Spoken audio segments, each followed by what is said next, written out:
அது பனிக்காலம். காலையில 6 மணி இருக்கும். ராமாபுரத்துல பனி படர்ந்து போய் கடந்துச்சு. சாரதா வீட்ல இன்னும் எல்லாரும் போர்வைய போத்திக்கிட்டு தூங்கிட்டு இருந்தாங்க. சாரதா மட்டும் குளிருக்கு நடுங்கிக்கிட்டு எழுந்து வெளியில வந்தாங்க.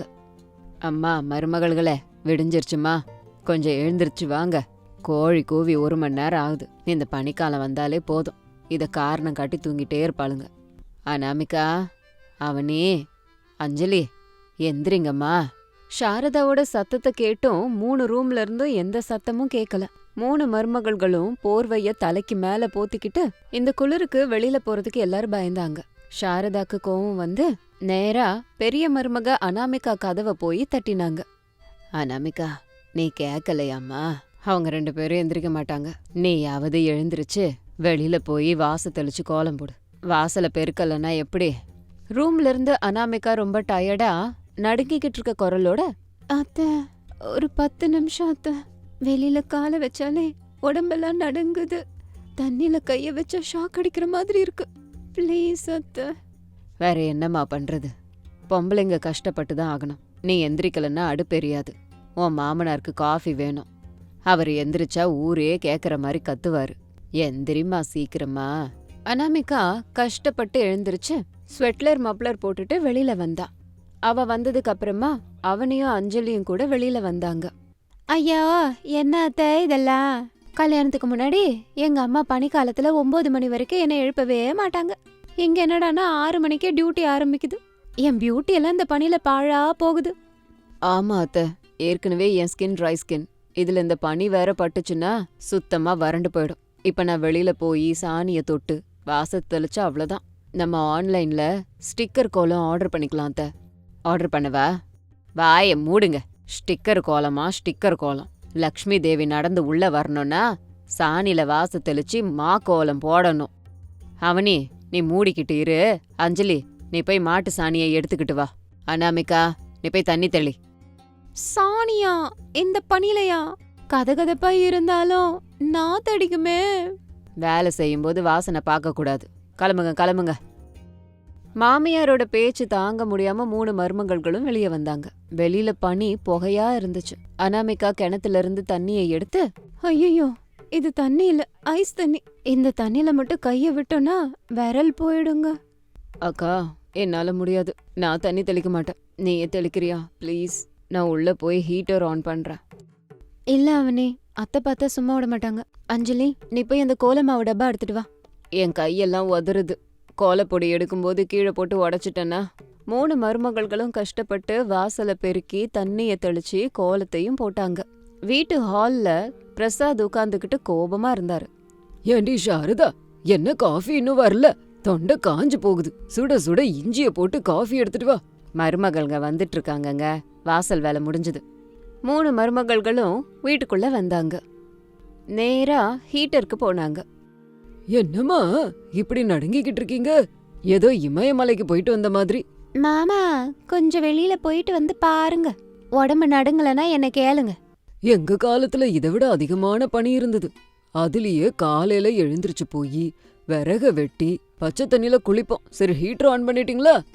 ஐயோ, மறந்துட்டேன் மாமா, இருங்க போய் ஆன் பண்றேன் அப்படின்னு அவனி வேகமா போய் ஸ்விட்ச போட்டா. ஆனா கீசர் ஆன் ஆகல. லைட் எரியவும் இல்ல. அட, என்னது இது, லைட் எரியல? என்ன ஆச்சு அவனே? கரண்ட் இருக்குக்கா, ஆனா கீசர் ஆன் ஆகல. என்ன ஆச்சு? எனக்கு ஆபீஸ்க்கு டைம் ஆகுது. வெந்நீர் ரெடியா இருக்கா? வெந்நீர்ல குளிச்சா எனக்கு ஜுரம் வந்துரும். எனக்கு கூட அண்ணா, இன்னைக்கு ஆபீஸ்ல மீட்டிங் இருக்கு, சீக்கிரம் போகணும். அவனி, தண்ணி ரெடியா? என்னவோங்க, கீசர் வேலை செய்ய மாட்டேங்குது. சுடு தண்ணி வரல. என்னது? ஐயோ கடவுளே, இந்த குளிர்காலத்துல தான் அப்படி நடக்கணுமா? இப்ப மெக்கானிக் எங்க கிடைப்பான்? மெக்கானிக் இல்ல, பிளம்பரு, எலக்ட்ரீஷியன். அவன் வர சாயந்தரம் ஆகும். சுடு தண்ணி இல்லன்னா நான் குளிக்கவே மாட்டேன். நான் கூட குளிக்க மாட்டேன்பா. பாடி ஸ்ப்ரே போட்டுட்டு போக போறேன். சீ அருண், குளிக்காம போனீங்கன்னா ஆபீஸ்ல கண்டுபிடிச்சிருவாங்க. யாரும் குளிக்காம போக கூடாது. தோட்டத்துல விறகு இருக்குல்ல, பெரிய அண்டா இருக்கு, அதுல தண்ணிய ஊத்தி கொதிக்க விடுங்க. விறகு அடுப்புலையா? அத்தை, அது ரொம்ப கஷ்டம். அதுல இருந்து வர புகை என் கண்ணுல அடிச்சிடும். அத்தை, வெளியில ரொம்ப பனி பெய்யுது. விறகெல்லாம் நனைஞ்சு போயிருக்குமே. இப்ப எப்படி அதை எரிய வைக்கிறது? முயற்சி பண்ணா எரியும். உங்க புருஷங்களுக்கும் மாமனாருக்கும் சுடு தண்ணி தேவையாம். போய் எரிய வைங்க போங்க. கீசர் கெட்டு போனதால கஷ்டம் டபுள் ஆச்சு. 3 பேரும் தோட்டத்துக்கு போனாங்க. அங்க பழைய அடுப்பும் விறகும் இருந்தது. அங்க இருந்த விறகுகள் பனிக்கு நனைஞ்சிருந்தது. அவனே, நீ பேப்பர்ஸ் எடுத்துட்டு வா. அஞ்சலி, மண்ணெண்ணெய் எங்க இருக்குன்னு பார்த்து எடுத்துட்டு வா. அக்கா, இன்னைக்கு நரகம்தான். இந்த புகைக்கு இரும்பலே வந்துரும் பாரு. இது பத்த கூட மாட்டேங்குது. வத்தி குச்சியெல்லாம் தீந்துருச்சு, பத்த மட்டும் மாட்டேங்குது. அனாமிகா கஷ்டப்பட்டு அதை எரிய வச்சா. ஆனா நெருப்பை விட புகை தான் அதிகமா இருந்தது. அந்த புகை வீடு முழுக்க வந்துச்சு. என்ன சாரதா, என்னது இதெல்லாம்? எங்கேயாவது வீடு எரியுதா? இல்லங்க, பசங்க தண்ணி சுட வைக்கிறாங்க. நனைஞ்ச விறகுல அதான் புகை வருது. பொறுத்துக்கோங்க. அனாமிகா, எவ்ளோ நேரம்? கண்ணெல்லாம் எரியுதுங்க. இதோ வந்துட்டு இருக்கோம் ரமேஷ். தண்ணி சூடாயிடுச்சு. இன்னொரு 10 நிமிஷத்துல கொதிக்கும். அந்த புகையில 3 மருமகள்களும் யுத்தம் பண்ணி சுடு தண்ணிய ஒரு வழியா போட்டுட்டாங்க. ஆண்கள் நல்லா சுடு தண்ணியில குளிச்சுட்டு கிளம்புனாங்க. ஆனா மருமகள்களோட நிலைமை தான் பாவமா இருந்தது. அவங்க துணி எல்லாம் புகை வாசனை, முகம் எல்லாம் கறி. அனாமிகா சமைக்கிறதுக்கு ரெடியானா. சிங்க் ஃபுல்லா பாத்திரங்கள் இருந்துச்சு. ராத்திரி சாப்பிட்டு போட்ட பாத்திரங்கள், காலையில குடிச்ச காஃபி கப்ஸ். இந்த பாத்திரத்தை தேய்க்கிறது பெரும் வேலை. தண்ணிய தொட்டாலே குளிர் வந்துருது. அக்கா, இன்னைக்கு டிஃபனை வெளியில இருந்து வாங்கிக்கலாமே ப்ளீஸ். இந்த பாத்திரத்தை தேய்க்க முடியாது, சமைக்கவும் முடியாது. ஆமாங்கா, என் கைய பாரு எப்படி செவந்து போச்சு. மறுபடியும் தண்ணில கைய வச்சா ஃபங்கஸ் இன்ஃபெக்ஷன் வரும். வெளியில இருந்து வாங்கணுமா? உங்க மாமா ஒத்துக்க மாட்டாரு. அவருக்கு சுட சுட உப்புமா வேணும். அதுவும் முந்திரி பருப்பு போட்டு வேணும். உப்புமா தானா? உப்புமா செய்யறது ஈஸியான வேலையா இருந்தாலும் பாத்திரத்தை தேய்க்கணுமே.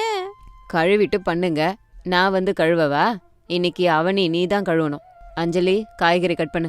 அனாமிகா, சமைக்க ஆரம்பி. நானா? ஐயோ அத்தை, இன்னைக்கு ஒரு நாள் என்ன விடுங்க. நாளைக்கு தேய்க்கிறேன். இன்னைக்கு என் கையில மெஹந்தி விடலான்னு நினைச்சிட்டு இருந்தேன். ஓ, மெஹந்தி விட்டா குளிராதா? குளிர்காலத்துல மெஹந்தியா? பதில் பேசாம போய் வேலைய ஆரம்பிங்க. அவனி முகத்தை சிடுசிடுன்னு வச்சுட்டு சிங்குக்கு போனா. டேப்பை திறந்தா. தண்ணி பலார்னு அடிச்சுது. அந்த தண்ணி சில்லுன்னு இருந்தது. அதெல்லாம் ஐஸா மாறி இருந்தது. அந்த தண்ணி மேல பட்ட உடனே அவனி கத்த ஆரம்பிச்சுட்டா. அம்மா, ஷாக் அடிச்சிருச்சு. என்னாச்சு அவனி? தண்ணிக்கா, தண்ணி முள்ளு குத்துற மாதிரி இருக்கு. என்னால முடியாதுக்கா. எனக்கும் அதேதான் நிலைமை. இந்த கேரட்டையும் பீன்ஸையும் ஃப்ரிட்ஜில இருந்து எடுத்துக்கிட்டு வந்தனா கத்திய விட இதுக்கு ஷார்ப்பா இருக்குங்க. கட் பண்ணவே முடியல. வேற வழி இல்லையேடி. என் நிலைமைய பாருங்க.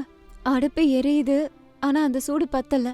வெங்காயம் கட் பண்ணா கண்ணுல தண்ணி, குளிருக்க மூக்குல தண்ணி, எல்லாம் சேர்ந்து ஒரே நேரத்துல. அதுக்குள்ள ரமேஷ், சுரேஷ், அருண் டைனிங் டேபிளுக்கு வந்து உட்கார்ந்தாங்க. அனாமிகா, பசிக்குது. எவ்ளோ நேரம்? சட்னி கெட்டியா செய்யுங்க. அண்ணி, எனக்கு உப்புமா வேண்டாம், தோசை தான் வேணும். நான் என்னைக்கு உப்புமா சாப்பிட்ருக்கேன்? அண்ணி, எனக்கு இட்லி தான் வேணும், இட்லி செய்யுங்க. சட்னி வேண்டாம், எனக்கு சாம்பார் தான் வேணும். சூடா வேணும் அண்ணி. கிச்சன்ல இருந்த மருமகள்களுக்கு செம்ம டென்ஷன் ஆச்சு. 3 பேரும் ஒருத்தர் ஒருத்தர் பாத்துக்கிட்டு இருந்தாங்க. அஞ்சலி கோபமா கரண்டிய கீழே போட்டுட்டு, பாத்தியாக்கா, இங்க நம்ம செத்து பொழைச்சு வேலை செஞ்சுக்கிட்டு இருக்கோம். ஒருத்தனுக்கு தோசையா, ஒருத்தனுக்கு இட்லியா, ஒருத்தனுக்கு சட்னி, அதுவும் கெட்டியா வேணுமாமா. ஹோட்டலா இது ஆர்டர் போடுறாங்க, அதுவும் சுட சுட வேணுமாமா. அனாமிகா கோபமா வெளியில வந்து, எங்க பாருங்க, இன்னைக்கு எல்லாருக்கும் ஒரே டிஃபன் தான், உப்மா. இஷ்டம் இருந்தா சாப்பிடுங்க, இல்ல எழுந்திருச்சு போங்க. சமயத்துக்கு கேஸ் அடுப்பு கூட கொஞ்சமா தான் எரிஞ்சிட்டு இருக்கு. தோசையெல்லாம் செய்யணும்னா 1 மணி நேரம் ஆகும். என்ன நீ கோவப்படுறீங்க? சின்ன ஆசை தானே கேட்டோம். சின்ன ஆசைதான் பா ரமேஷ். ஆனா கிச்சன் நிலைமை உனக்கு தெரியுமா? தண்ணி ஐஸ் மாதிரி இருக்கு, காய்கறி கத்தி மாதிரி இருக்கு. நீங்க ஆர்டர் கொடுக்குறீங்க. ஏம்மா அனாமிகா, எதுக்கு இவ்ளோ கோபம்? சரி விடுங்க, இன்னைக்கு உப்புமா சாப்பிடுவோம். ஆனா இன்னைக்கு எனக்கு மத்தியானத்துக்கு மட்டும் நல்லா காரமா பச்சை மிளகா போட்டு சாம்பார் செய்யு. பனிக்கு அதுதான் உரப்பா நமக்கு தேவை. ஆரம்பிச்சிட்டீங்களா நீங்களும்? மருமக கஷ்டப்படுறாளேன்னு இறக்கம் இல்லாம மெனு சொல்லிட்டு இருக்கீங்க. பசிக்குது சாரதா. பனிக்கும் பசிக்கும் லிங்க் இருக்கு. வயத்துல எதை போட்டா பனி குறையும்னு தெரியும். அனாமிகா இவ்ளோ கடினமா சொன்னதுனால ஆம்பளைங்க எல்லாரும் வாயை மூடிட்டு போயிட்டாங்க. அவங்க போய் ஆபீஸ்ல வேலை பார்த்தாங்க. ஆனா அசல் கஷ்டம் இனிமேதான் ஆரம்பம். மத்தியானம் ஆகும்போது துணியை துவைக்கணும். வாஷிங் மிஷின் இருந்தாலும் அதுல தகராறு இருக்கு. வோல்டேஜ் சரியா வரல. தோட்டத்துல 3 மருமகள்களும் உட்கார்ந்துகிட்டு துவைக்கிற துணிய முறைச்சிட்டு இருந்தாங்க. சாரதாவும் அவங்களுக்கு உதவி செய்ய வந்தாங்க. இன்னைக்கு கரண்ட்டுக்காரன் கூட நம்ம கிட்ட விளையாடிக்கிட்டு இருக்கான். மெஷின் ஓடல, கையில தான் துவைக்கணும். அத்த, கையால துவைக்க முடியாது, நகம்லாம் வீணா போயிடும். பட்டு புடவையெல்லாம் விட்டுட்டு தினம் போடுற துணியை மட்டும் துவைங்க. அவனே பக்கெட்ல துணிய போட்டுட்டு, ஐயோ இடுப்பெல்லாம் வலிக்குது அத்த. இந்த குளிர்காலத்துல துணிய துவைச்சு காய போடுறதுன்னா கஷ்டம். எனக்கு இப்பவே ஜுரம் வரும் போல இருக்கு. உடம்பெல்லாம் வலிக்குது. காலையில இருந்து குளிர் தண்ணிலேயே இருக்குமே. சாரதா அனாமிகாவோட நெத்தில கைய வச்சு பார்த்தாங்க. ஆமாம்மா, ஜுரம் அடிக்கிற மாதிரிதான் இருக்கு. பாவம், நீ தான் அதிகமான வேலை செஞ்ச. போய் கொஞ்ச நேரம் படு, மீதி வேலைய நான் பாத்துக்கிறேன். வேண்டாம் அத்தை, இந்த வயசுல நீங்க தண்ணில கைய வச்சீங்கன்னா குளிருக்கு என்ன ஆகுறது? அக்கா, நீ போய் ரெஸ்ட் எடுத்துக்கோ, நானும் அவனையும் பண்ணிக்கிறோம். எப்படியோ காலையில எங்களுக்காக எழுந்திருச்சு புகையில கடந்து வாடின. ஆமாக்கா, நீ போக்கா, கஷ்டம் இருந்தாலும் தப்பிக்க முடியாதே. அனாமிகா ஜுரத்துல வீட்டுக்குள்ளார போனா.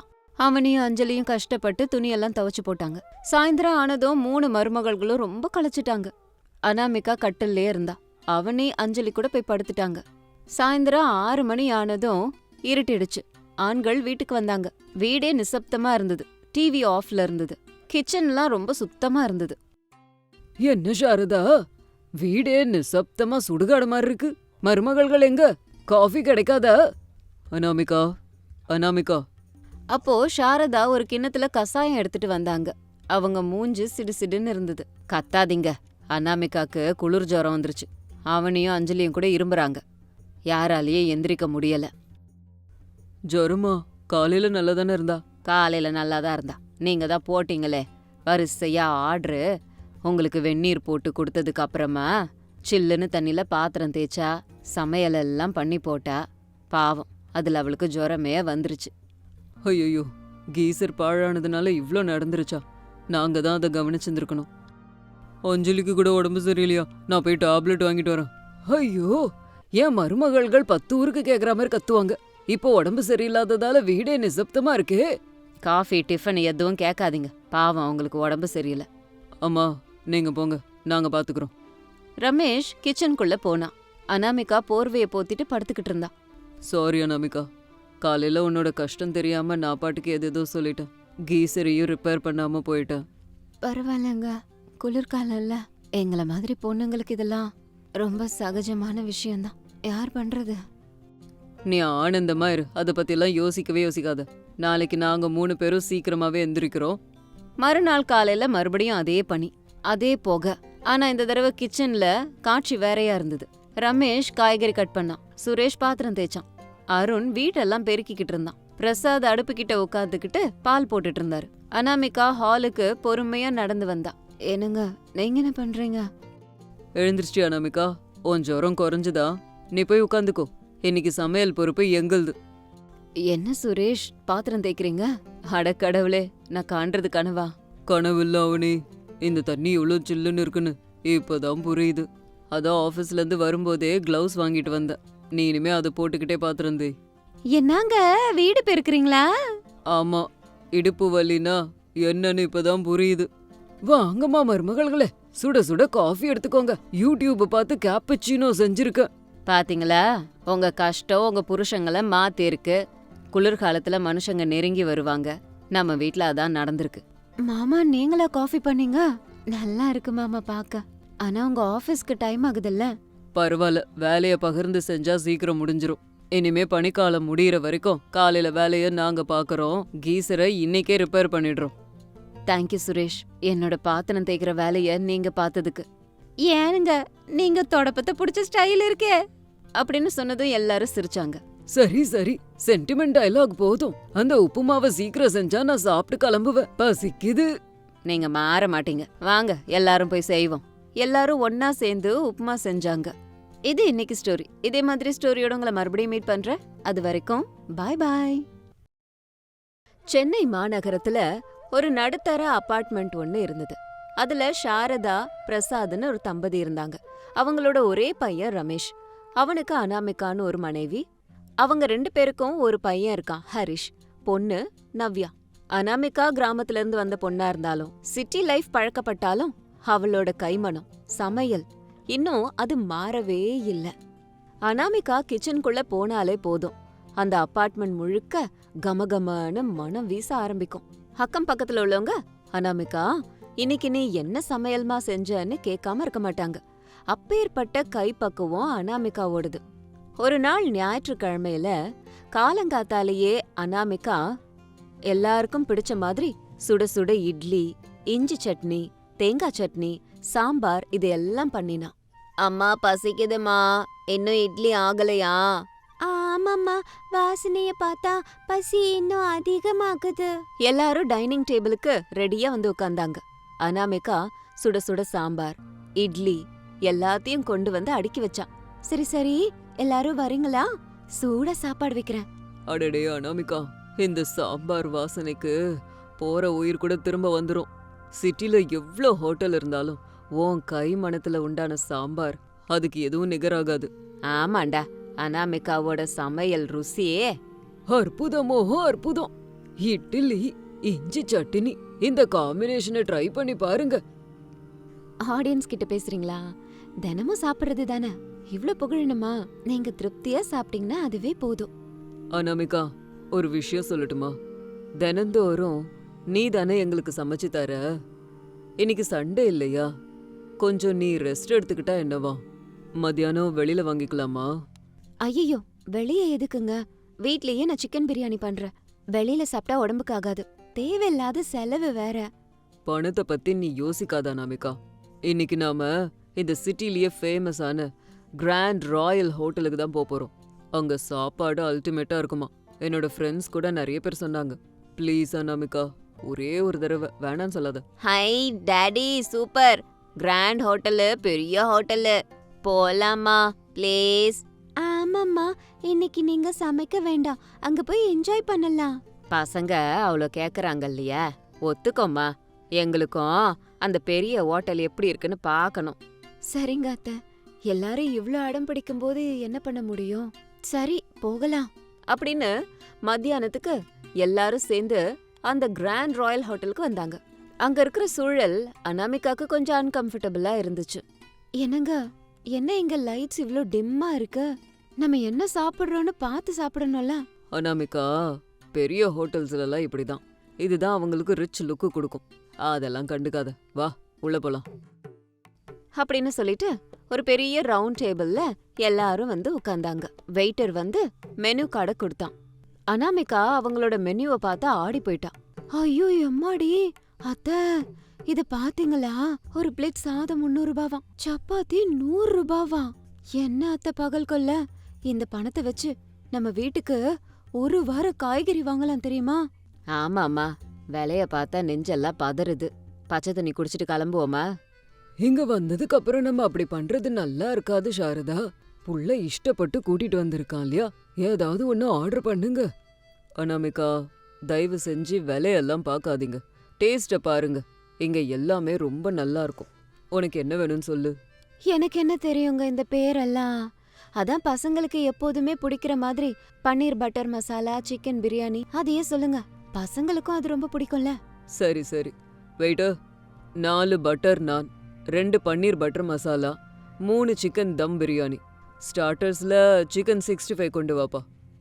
அந்த இடத்துக்கு வந்த வெயிட்டர் ரமேஷ் கிட்ட ஓகே சார், 20 மினிட்ஸ் ஆகும் சார் அப்படின்னு சொல்லிட்டு சுமாரா ஒரு 40 நிமிஷம் கழிச்சு சாப்பாடு கொண்டு வந்தான். அத சாப்பிட்ட உடனேயே அனாமிகாவோட முகமே மாறி போயிடுச்சு. அனாமிகா முகத்திலே தெரியுது அவளுக்கு சாப்பாடு பிடிக்கலன்னு. அச்சச்சே, என்னங்க இது? என்னாச்சு அனாமிகா, காரமா இருக்கா? காரமா இருந்தா சந்தோஷப்பட்டிருப்பேன். இது வேற. இது பன்னீர் மாதிரியே இல்ல, ஏதோ ரப்பர் மாதிரி இருக்கு. எவ்ளோ கடிச்சாலும் மசிய மாட்டேங்குது. காய்கறி கூட வேகவே இல்லங்க. காரமும் இல்ல, உப்பும் இல்ல, கலர் தண்ணில தக்காளிய கரைச்ச மாதிரி இருக்கு. தித்திப்பா வேற இருக்கு. அடச்சி, இது என்ன பிரியாணியா? அரிசிய கழுவவே இல்ல, கறியும் வெந்த மாதிரி இல்ல, மசாலா வாசனையே வரலையே. இவ்ளோ பணத்தை கொடுத்து இப்படி சாப்பாடு கொடுத்துருக்காங்களேடா. நம்ம அனாமிகாவோட கோங்குரா சிக்கனுக்கு முன்னாடி இதெல்லாம் நிக்க முடியுமா? இது வேலைக்காகாதுடா. தேவையில்லாம பணத்தை வீணடிச்சிட்டு இருக்கோம். அப்பா, சிக்கன் 65 கூட செல்லன்னு இருக்குப்பா. சாரிடா கண்ணா, இங்க நல்லா இருக்கும்னு ஃப்ரெண்ட்ஸ் எல்லாம் சொன்னதுனால தான் உங்களுக்கு சர்ப்ரைஸ் கொடுக்க எங்க கூட்டிக்கிட்டு வந்தேன். இதை நான் எதிர்பார்க்கவே இல்லை. இருங்க, மேனேஜரை கூப்பிடுறேன். எக்ஸ்கியூஸ் மீ, மேனேஜரை கூப்பிடுங்க அப்படின்னு கூப்பிட்ட உடனேயே சூட் கோட்டெல்லாம் போட்டுக்கிட்டு இருந்த மேனேஜர் பயங்கர ஸ்டைலா நடந்து டேபிளுக்கு வந்தாரு. அவரோட முகத்துல ஏதோ ஒரு திமிரு தெரிஞ்சுது.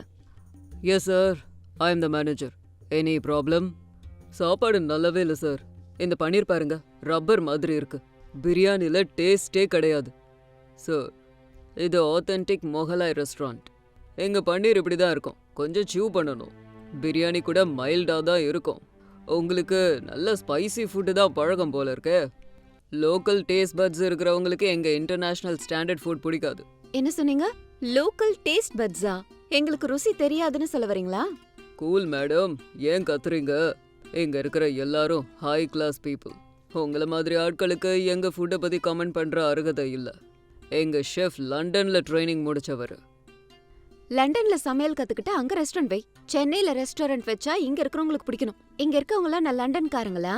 பன்னீர் வாயில வச்சா கரைஞ்சு போகணும். இப்படி ரப்பர் மாதிரியா இருக்க முடியும்? பிரியாணினா வாசனை வாசல் வரைக்கும் வரணும். வாய்கிட்ட கொண்டு போனாலும் பிரியாணில இருந்து ஒரு வாசனையும் வரல. சாப்பாடு சூடா சர்வ் பண்ணணுங்கிற பேசிக் சென்ஸ் இருக்கா? லுக் மேடம், உங்களுக்கு பிடிக்கலன்னா பில்லை கட்டிட்டு போயிட்டே இருங்க. அதை விட்டுட்டு ரெஸ்டாரண்ட்டை திட்டுற வேலை வச்சுக்காதீங்க. வீட்டில் சமைக்கிற பெண்களுக்கு ப்ரொஃபஷனல் குக்கிங் பற்றி என்ன தெரியும்? கிச்சனில் 4 பாத்திரம் தேய்க்கிறது, தக்காளி ரசம் வைக்க தெரியும். ஃபுட்டை பற்றி உங்களுக்கு என்ன தெரியும்? வார்த்தையை அளந்து பேசுங்க மேனேஜர் சார். சமைக்கிறதுங்கிறது ஒரு கலை, சயின்ஸ் கிடையாது. பாத்திரம் தேய்க்கிற பெண்கள்னு குறைச்சு மதிப்பிடாதீங்க. இந்த பெண்கள் சமைச்சாதான் உங்கள மாதிரி ஆண்கள் வயிறார சாப்பிட்டுட்டு இந்த மாதிரி ஹோட்டலுக்கு வேலைக்கு வர முடியும். எங்களால ஹோட்டல் நடத்த முடியாதுன்னு நினைக்கிறீங்களா? தம் கட்டி பேசுறது ஈஸி மேடம், தம் பிரியாணி செய்யறது கஷ்டம். உங்களுக்கு தம் இருந்தா இதே மாதிரி ஹோட்டல்ல ஆரம்பிச்சு காட்டுங்க பார்க்கலாம், அப்புறம் பேசிக்கலாம். இத நான் சேலஞ்சா எடுத்துக்கிறேன். இந்த சிட்டி ஆளுங்க உண்மையான சாப்பாட்டு ருசினா என்னன்னு தெரிஞ்சுக்கிற மாதிரி நான் பண்றேன். இங்க இந்த சிட்டி சென்டர்லயே கிராமத்து ஹோட்டல்னு ஒரு ரெஸ்டாரண்ட் வைக்கிறேன். நாட்டுக்கோழி குழம்புனா என்ன, ராகி களினா என்ன, கோங்குரா ருசினா என்னன்னு எல்லாருக்கும் காட்டுறேன்.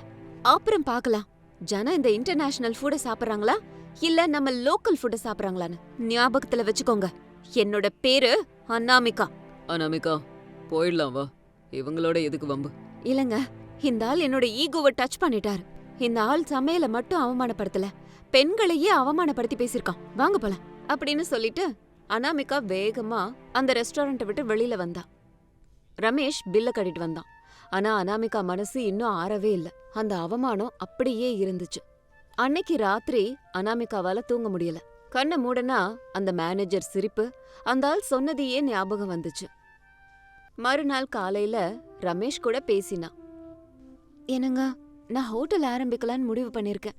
நீங்க எனக்கு சப்போர்ட் பண்ணுவீங்களா? அனாமிகா, நீ கோவத்துல இருக்கன்னு நினைக்கிறேன். ஹோட்டல் வைக்கிறதெல்லாம் சாதா விஷயம் கிடையாது. முதலீடு வேணும், இடம் வேணும், மனிதர்கள் வேணும். என் கையில இருக்க தங்க வலையில வித்துட்டேங்க. தெரிஞ்சவங்க கிட்ட எல்லாம் நம்ம சின்ன சின்னதா கடன் வாங்குவோம். என்ன ஆனாலும் சரி, நான் அந்த மேனேஜருக்கு பதிலடி கொடுக்காம விட மாட்டேன். பணம் சம்பாதிக்கிறதுக்காக இல்லங்க, நம்ம கலைய அவங்க முன்னாடி நிலை நிறுத்தணும். அந்த இடத்துல சாரதா வந்தாங்க. அனாமிகா, நீ எடுத்த முடிவு எனக்கு பிடிச்சிருக்கு. நான் சேர்த்து வச்ச கொஞ்சம் பணம் இருக்கு, அதை எடுத்துக்கோ. உன் கை மனத்துல எனக்கு நம்பிக்கை இருக்கு. கண்டிப்பா நீ ஜெயிச்சிடுவம்மா. நானும் உனக்கு துணையா உன் கூட இருக்கம்மா. அந்த மேனேஜரோட மூக்க உடைக்காம விடக்கூடாது. இப்படி கணவர் கொடுத்த மோட்டிவேஷன், மாமனார் மாமியாரோட சப்போர்ட் இதெல்லாம் இருந்ததால அனாமிகா ஆரம்பிச்சான். கிராண்ட் ராயல் ரெஸ்டாரண்ட்டுக்கு கொஞ்சம் பக்கத்துல ஒரு சின்ன கடைய வாடகைக்கு எடுத்தாங்க. அதுக்கு பெயிண்ட் எல்லாம் அடிச்சு கிராமத்து சூழலை அப்படியே ரீக்ரியேட் பண்ணி வச்சிருந்தாங்க. போர்டுல மிகப்பெரிய எழுத்துக்களால அனாமிகாவின் கிராமத்து விருந்து, அம்மாவின் கைமணம்னு எழுதியிருந்தது. சமையல் அறையில 2 வேலைக்காரங்க. அவங்க 2 பேருக்கும் இன்ஸ்ட்ரக்ஷன் கொடுத்தா அனாமிகா. இங்க பாருங்க, நம்ம போடுற எல்லா மசாலாவையும் நம்ம தான் அரைக்கணும். பாக்கெட் மசாலாவை நான் யூஸ் பண்ண மாட்டேன். காரம் கூட காஞ்ச மிளகால அரைச்ச பொடியை தான் போடணும். ரைஸ் நல்ல உயர்தரமா இருக்கணும். எல்லாத்தையும் சுத்தமா பண்ணணும். சரிங்கம்மா, உங்க கையால சாப்பிட நாங்க கொடுத்து வச்சிருக்கணும். நீங்க என்ன சொன்னாலும் கேக்குறோம். இன்னைக்கு ராகி களியும் கோழி குழம்பும் வைக்க போறேன். மெதுவடை, சிக்கன் ஃப்ரை, வெங்காய சாம்பார், பருப்பு வடை, கோங்கரா பச்சடி, சாம்பார், கடைசியா என்னோட ஸ்பெஷல் சோள பாயாசம். இப்படி இருக்கும்போது மறுநாள் காலையில ஹோட்டல் ஓபனிங் சமயத்துல அனாமிகா காலங்காத்தாலே எழுந்திருச்சு பூஜை பண்ணிட்டு சமையல் வேலையெல்லாம் முடிச்சான். மத்தியானம் ஒரு 12 மணி இருக்கும். அந்த வீதியே கமகமன்னு மணமா இருந்துச்சு. ஆபீஸ்க்கு போறவங்க, அந்த பக்கமா போக வர இருக்கவங்க அந்த வாசனை தாங்க முடியாம நின்னுட்டாங்க. அடடே, இந்த வாசனைய கடந்து போக முடியலையே. நம்ம ஊர்ல நம்ம பாட்டி செஞ்ச மாதிரி கோழி குழம்பு வாசனை வருது. போர்ட பாத்தியா? அனாமிகா கிராமத்து விருந்தாம். புதுசா வச்சிருக்காங்கன்னு நினைக்கிறேன். வா, ஒரு தடவை போய் ட்ரை பண்ணலாம். நம்ம பொண்டாட்டிங்க கையில சாப்பிட்டு சாப்பிட்டு நாக்கு செத்துருச்சு. முதல்ல ஒருத்தரு, அதுக்கப்புறம் 2 பேரு, அப்புறம் நிறைய பேரு அனாமிகாவோட ரெஸ்டாரண்ட்டுக்கு ஒருத்தரா வந்தாங்க. அவளே எல்லாரையும் உட்கார வச்சு தன்னோட கையால பரிமாறினா. ஓஹோ, அற்புதம்! இது புளிச்சக்கீரை பச்சடி தானங்க, சூப்பரா இருக்கு. சிட்டில இந்த மாதிரி சாப்பாடு எங்கேயும் இல்லையே. இவ்ளோ ருசியான சாப்பாடை நாங்க சாப்பிட்டதே இல்ல. இந்த ராகி களி கூடவே நாட்டுக்கோழி குழம்பு அமிர்தம் மாதிரி இருக்கு. உப்பு, புளி, காரம் எல்லாமே அப்படியே பர்ஃபெக்ட்டா இருக்கு. மேடம், உங்க கால்ல கூட விழலாம் மேடம். ஐயோ அதெல்லாம் வேணாங்க, இன்னும் வேணும்னா கேளுங்க, வயிறார சாப்பிடுங்க. அப்படி இருக்கும்போது வந்தவங்க சாப்பிட்டு சும்மா இல்ல, வெளிய போய் அவங்களோட ஃப்ரெண்ட்ஸுக்கெல்லாம் கால் பண்ணி இந்த விஷயத்த சொன்னாங்க. சாயந்தரத்துக்கெல்லாம் ஹோட்டல் முன்னாடி பெரிய கியூ நின்னுச்சு. பார்சலுக்காக மக்கள் குவிய ஆரம்பிச்சாங்க. இப்படி கொஞ்ச நாள்லயே அனாமிகாவோட கிராமத்து சமையல் சிட்டியோட டாக் ஆஃப் த டாபிக் ஆச்சு. பெரிய பெரிய ஆபீசர்ஸ், சாஃப்ட்வேர் இன்ஜினியர்ஸ்ல இருந்து வீட்டு வேலை செய்யற சாதா பெண்மணிகள் வரைக்கும் அங்க வந்தாங்க. இன்னொரு பக்கம் கிராண்ட் ராயல் ரெஸ்டாரண்ட் ஆடிக்கிட்டு இருந்துச்சு. கஸ்டமர்ஸ் குறைஞ்சு போயிட்டாங்க. மேனேஜருக்கு என்ன நடக்குதுன்னு ஒண்ணுமே புரியல. என்ன மேன் இது, கொஞ்ச நாளா கஸ்டமர்ஸையே காணுமே, எல்லாரும் எங்க போனாங்க? சார், வர்ற வழியில ரொம்ப பக்கத்துல தான் கிராமத்து விருந்துன்னு ஒரு கடையை பார்த்தேன். அங்க சாப்பாடு ரொம்ப நல்லா இருக்குன்னு எல்லாரும் அங்க போயிட்டாங்க. நம்ம ரெகுலர் கஸ்டமர்லாம் கூட அங்கதான் சார் இருக்காங்க. கிராமத்து விருந்தா? அன்னைக்கு சேலஞ்ச் பண்ணிட்டு போனாலே அந்த பொண்ணோடதா? இம்பாசிபிள். ஒரு சின்ன மெஸ் நம்ம லக்ஸரி ரெஸ்டாரண்ட்டை படுக்க வைக்கிறதா? நெவர். இதை நான் ஒத்துக்கவே மாட்டேன் அப்படின்னு அந்த மேனேஜர் மாறு வேஷத்துல அனாமிகா ஹோட்டலுக்கு வந்தாரு. அங்க நின்னுட்டு இருந்த கியூவை பார்த்து ஷாக் ஆனாரு. எங்கேயுமே இடம் இல்ல, எல்லாரும் சந்தோஷமா சாப்பிட்டுட்டு இருந்தாங்க. அப்போ மேனேஜர் ஒரு இடத்துல உட்காந்துக்கிட்டு ஒரு ஃபுல் மீல்ஸா ஆர்டர் பண்ணாரு. வாழை இலைய போட்டு எல்லா வித சாப்பாடையும் வச்சாங்க. குழம்பு 16 வகையும் வச்சிட்டு இருந்தாங்க. அனாமிகாக்கு வந்தது யாருன்னு தெரிஞ்சாலும் தெரியாத மாதிரியே இருந்தா.